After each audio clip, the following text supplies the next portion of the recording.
नमस्ते यहाँहरु सबैजनालाई। पोर्चुगलमा driving licence लिने सोच बनाउनु भएको छ। अब थ्योरी कसरी पास गर्ने भन्ने सोचमा हुनुहुन्छ भने आउनुस्, थ्योरी पास हुने सिक्रेट रहस्य के हो? पोर्चुगलमा आएर कारको लाइसेन्स, बसको लाइसेन्स, ट्रकको लाइसेन्स निकाल्नु भएका मेरो साथीहरु हुनुहुन्छ।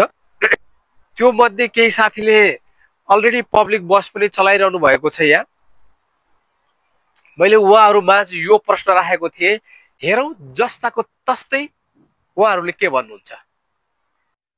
धेरै जनाले यहाँहरुलाई चिन्नु पनि भएको छ होला। मलाई अमूल्य समय दिएर सहयोग गर्नु भएकोमा यहाँहरुप्रति आभारी छु। उहाँहरुले दिनुभएको आइडिया जस्ताको तस्तै हेर्नु होला, स्क्रिनमा छ, क्लियरली बुझिने भाषामा छ, हेर्नु होला।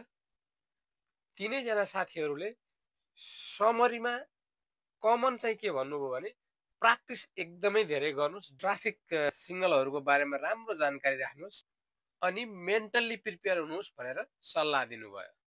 तपाईले अलरेडी लाइसेन्स निकालिसक्नु भएको छ भने तपाईको आइडिया पनि कमेन्टमा शेयर गर्नु होला र यदि र यस्तै विषय तपाईलाई मन परेको छ भने कमेन्ट गर्न नबिर्सनु होला।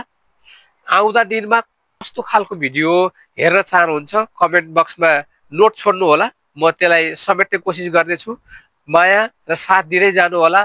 हवस् त, नमस्ते, तपाईहरुको दिन शुभ रहोस्।